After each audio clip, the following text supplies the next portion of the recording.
back to the duplicitous and depressing Comic Vault. I am Captain Logan. I'm Eric. Today we're going to talk about the 5th volume of Ultimate Spider-Man. We are really blowing through these now. This is Public Scrutiny, and this includes the death of Captain Stacy in the Ultimate Spider-Man continuity, a character that we kind of meet and then he's dead. We don't really get to spend a whole lot of time with him. We see him in, was it the second arc? We see him for like, when we first meet Gwen.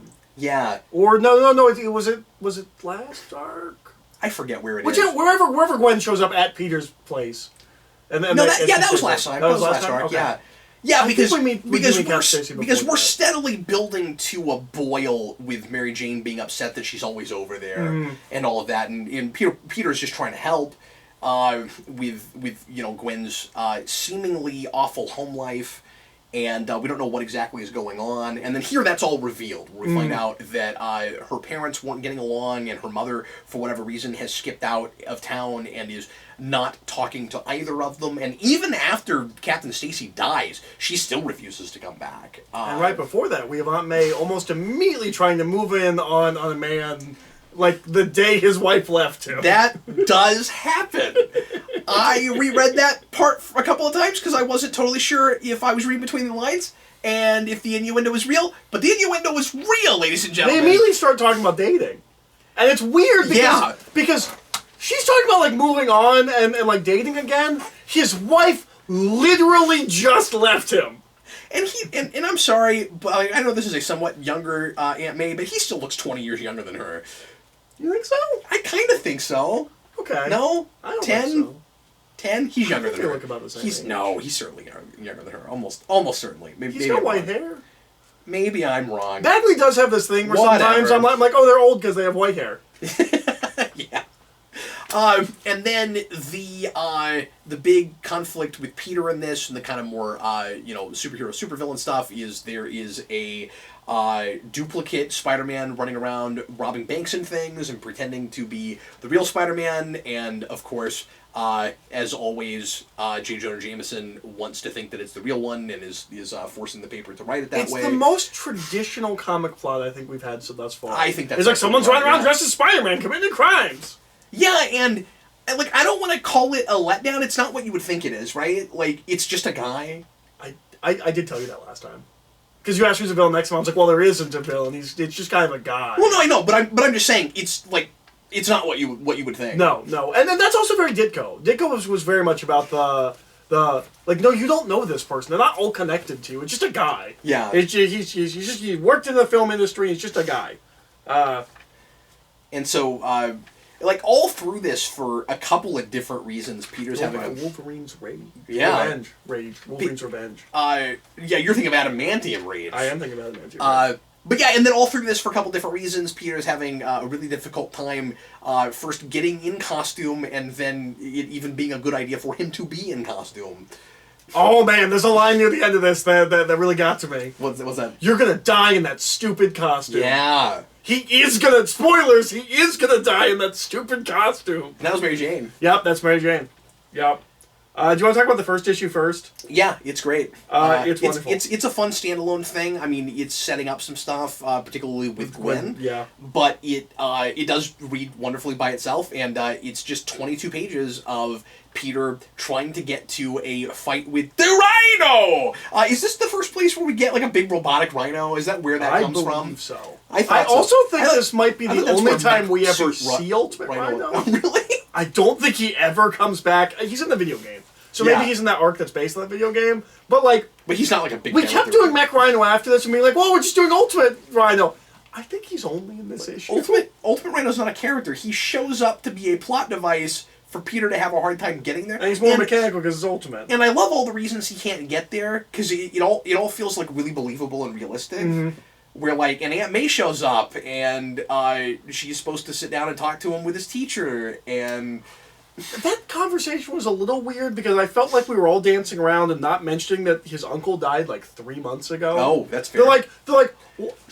I also think it's. Well, that's a great point. I also think it's crap that he's like, well, you've just been distant. Your grades haven't been affected, but they might be, and we don't want a sophomore slump. And I'm like, but they haven't been, and his uncle just died.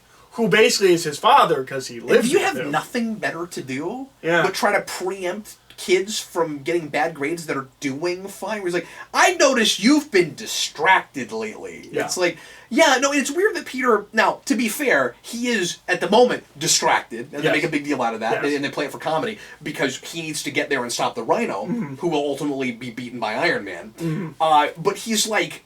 He's just like a force problem. But you'd think he might be like, my uncle just died. Like you said. Yeah. No, I didn't think of that, obviously. Of course. Yeah, because like even if he wasn't being Spider-Man, I mean, not that he should. But if it's me, I'd be offended. I'd be like, yeah, I am distracted. My Tragedy. uncle died. Yeah. Bad things are happening. Yeah. And also, and there's enough it's stuff going impressive on. that I'm keeping my grades up. And to be fair, there's enough going on, not that you want to talk about it because it's personal, there's enough going on in his personal life that even if the superhero stuff wasn't going on, he still might be that distracted in class. What's going on with Gwen Stacy, with Mary Jane? Like, Yeah. he's got problems, this guy. Yep. Yep. It's Spider-Man. That happens. He's got issues. Yeah.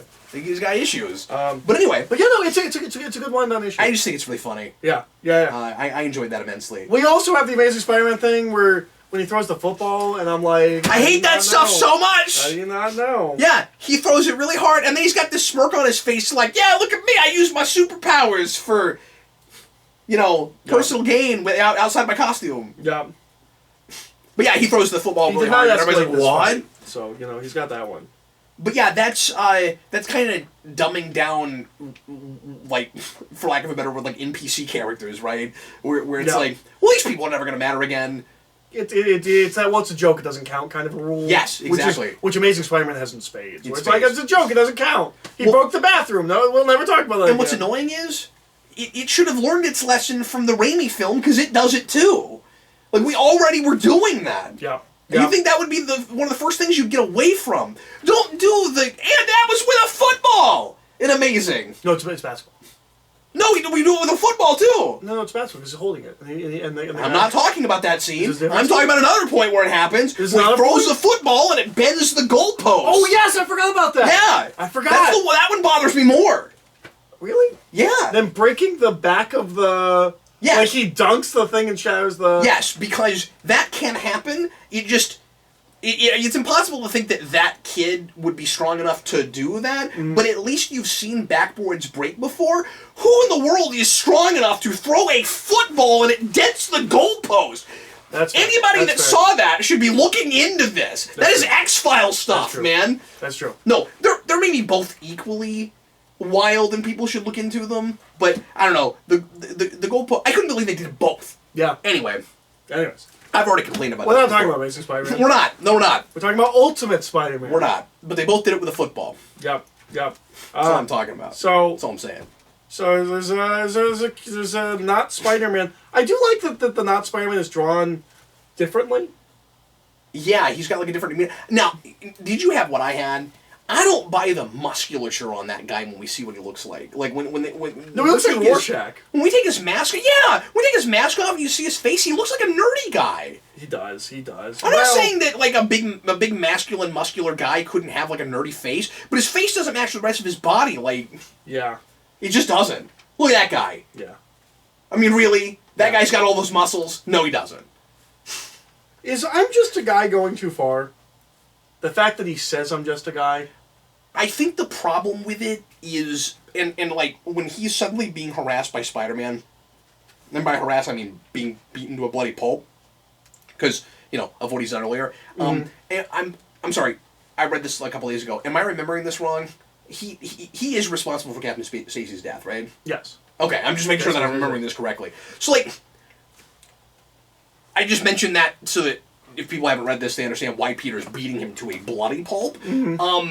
So, like, he's going to be really scared and intimidated now, and he's afraid he's going to die and all that, but he still, I don't think, tell me if I'm right, doesn't feel like the same guy that is as rough as he is when he robs banks. I mean, like, this isn't like a normal bank robber. This guy's rough. Like, he's throwing people through windows. And we don't explain where he... He just doesn't seem like the same guy. Well, and I don't buy that guy who's just a guy can replicate... Like, he does the wall walking, and he does, like, he has webs. And how's he throwing people that hard?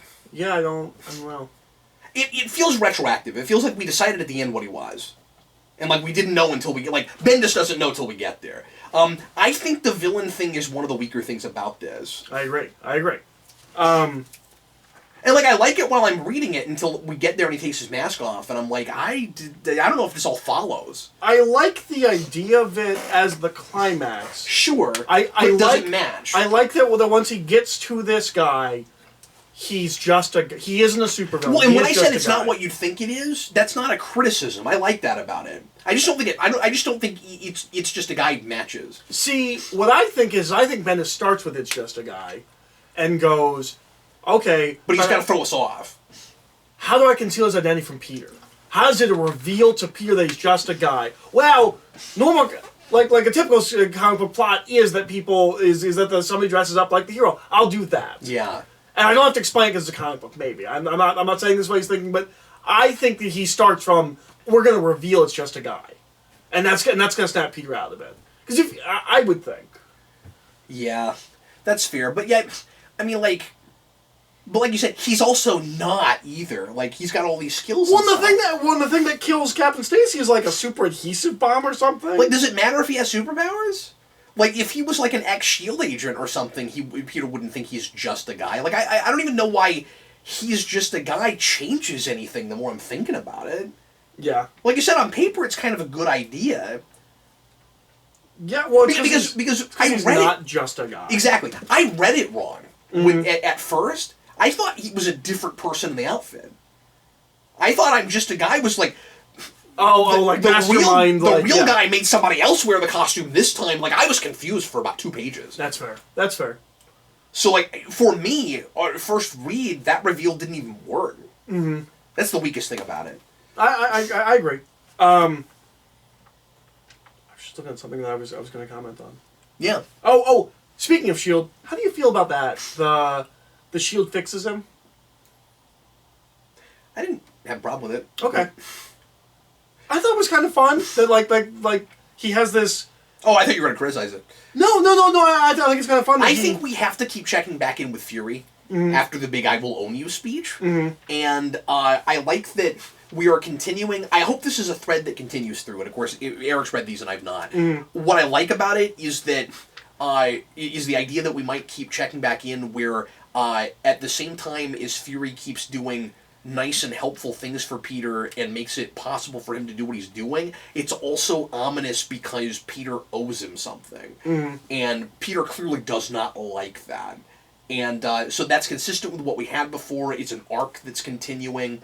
And I bought it. I also like the speech that's Janet Pym. I also like, or Van Dyne right now. I also like the thing she says where he's like, well, does Fury know anything about this guy that's pretending to be me? And she's like, this little small potatoes for us. And then with the whole, that is a place where that idea where it's just a guy, like it's really small potatoes, it's not even a supervillain. I'll tell you that the Fury thing. Yeah, don't tell me. I don't want to know yet. Okay. This is the first. He doesn't drop it, does he? He does, but it's not his fault. Oh, okay. We'll get there. Yeah. He doesn't mean to drop it. This feels like seeding to me. Do you know that Nick Fury, the Ultimate Nick Fury, gets thrown over to the Supreme Power universe? No. That happens. Supreme Power? Supreme Power. Okay. There's a crossover called Ultimate Power. Yeah. And they put... Didn't we review some of that? No. Supreme Power? Yeah, Supreme Power. The JMS thing with the realistic superheroes? By the way, we have to go back to it. Do we? Yeah, I'm getting more requests for it. We gotta go back to it. Cool, I'll read it. But they put Nick Fury over in that universe. They put Ultimate Nick Fury over in that universe.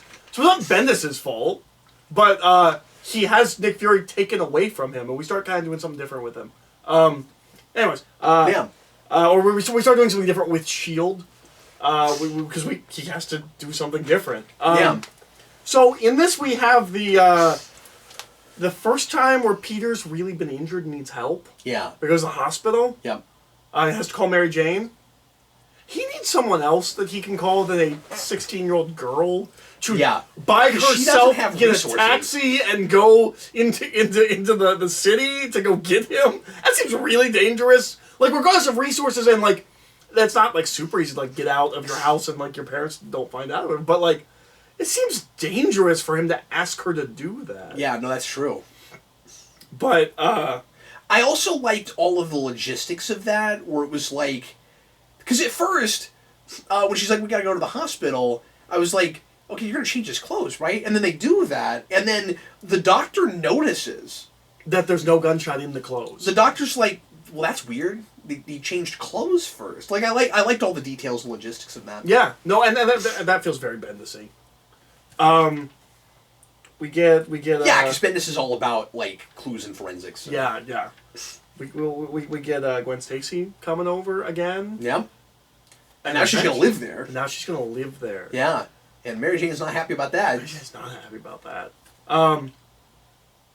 I have issues with the last scene, but what I like about Mary Jane through this is she is being somewhat unreasonable, but knows it and is just really conflicted about it because she feels the way she feels, and she doesn't know how to not tell him about it, and she doesn't know how to totally bury those feelings, and her feelings are at the surface because she also just went through a really traumatic experience with Green Goblin. There's a bunch going on. There's just too much happening at once, and she's like kind of falling to pieces. And so she just starts, like, in a couple places, she just starts kind of screaming at Peter about Gwen being there. And Peter's, he's innocent in it, but he's not getting why she feels the way she feels.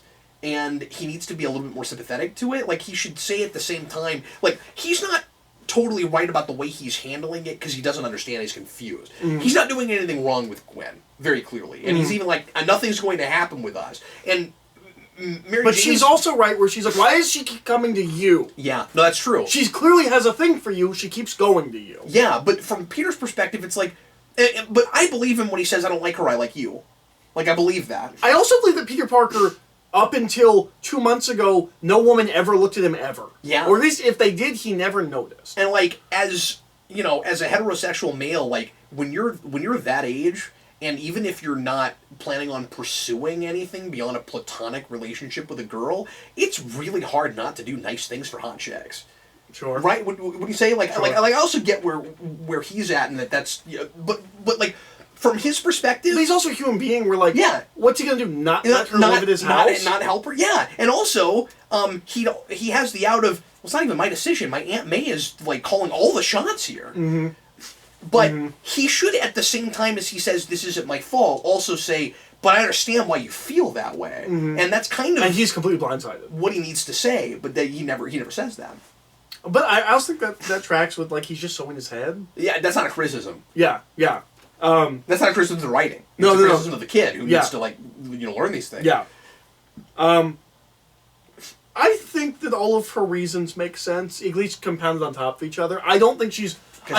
I think she's being a little hysterical. She's a little hysterical. I don't think it's as melodramatic as I think you think it is, because she's like, well, there's this girl and she's in love with you. Scene, yeah. There's this girl and she's in love with you and she's living with you now, and that bothers me. And also, by the way, I almost died and I cry and I wake up with nightmares every single night. And you're Spider-Man. And I have to worry whenever you go out that you might get shot and die. And like, it's all of these things. Also, I have to lie and cover for you and keep track of what we're telling people. It's one panel. It's one panel? It's one panel. And I'm not saying that as, like, it's not a problem because it's just one panel. It's the thing that kind of ruins the whole scene for me. Because it is that Spider-Man 3 thing. It's always about you. You never ask about me. I don't like that. I don't think she's right about that. I don't think it works. I don't know if that's untrue up to this point. Whenever we see them talk, it is basically only about Spider-Man. But he says exactly what I would say, which makes it difficult because it means that Bendis like understands what he's doing, right? So he's not playing it melodramatic. I just think he takes her too far.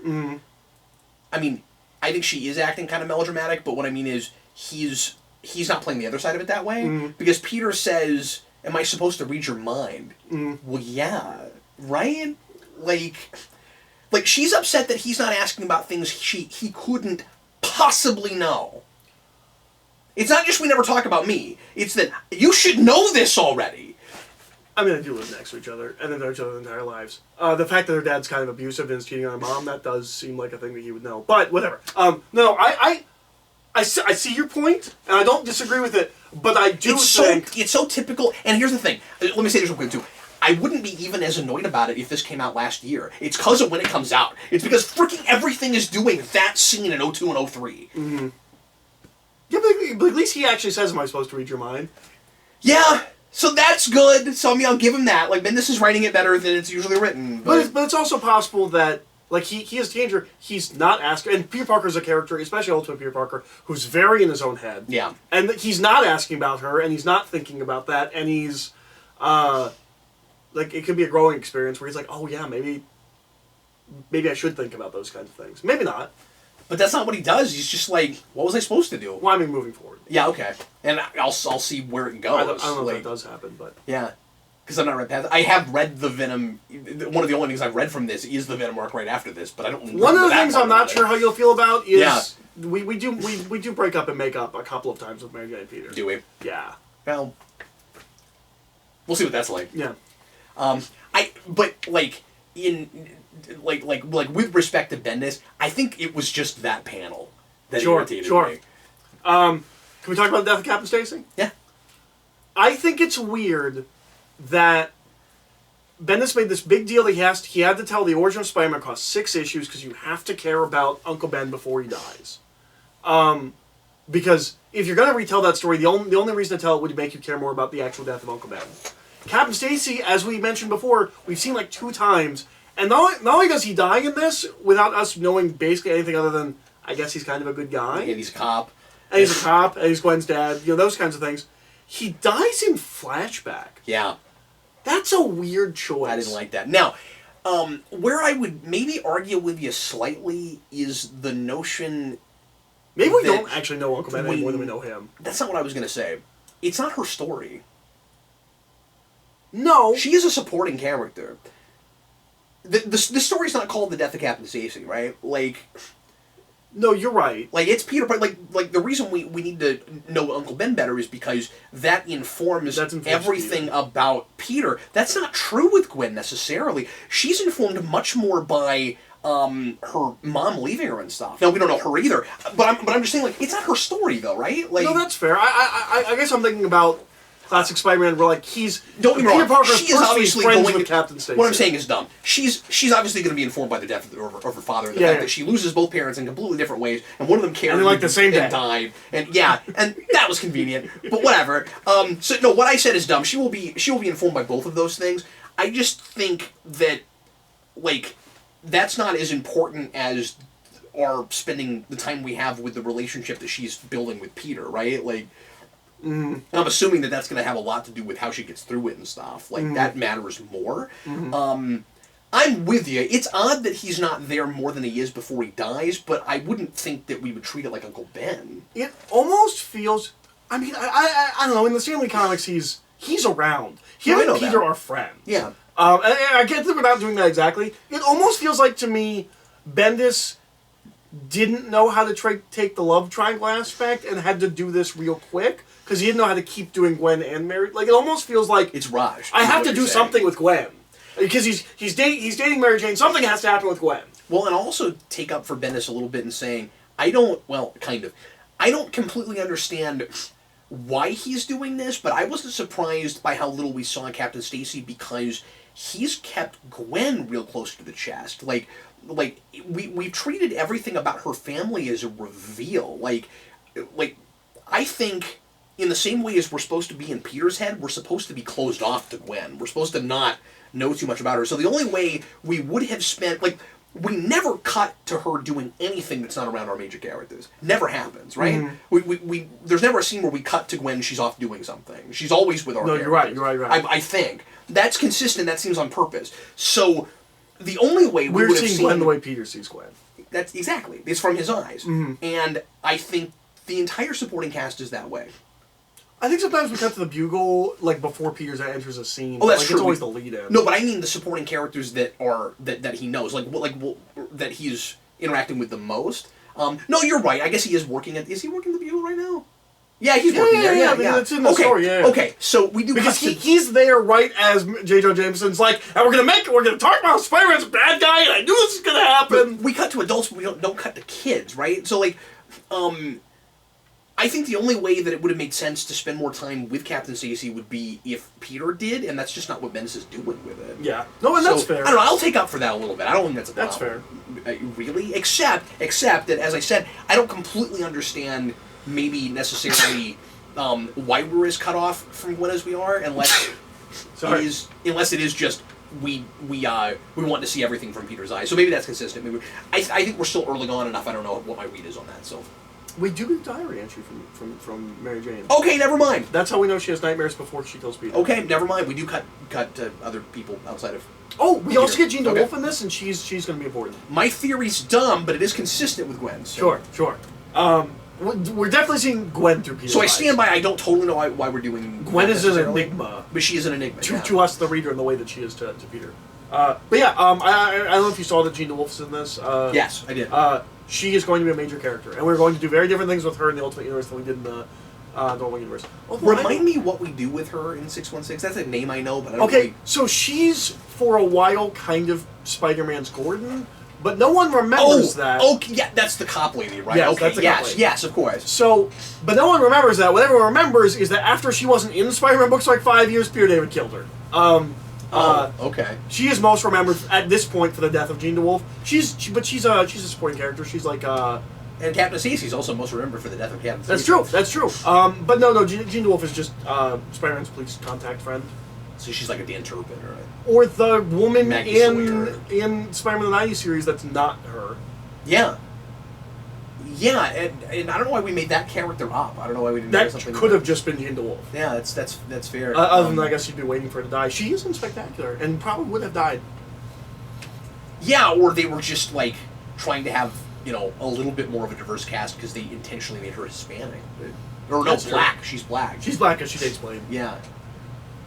But yeah. But you could have a black lady named Jean DeWolf, I guess. I mean, for a minute I was thinking she was Hispanic, but she's not. She's black. Like it's not as weird. It's not as weird. Hispanic lady called Jean DeWolf. But it's not as weird as O'Neill.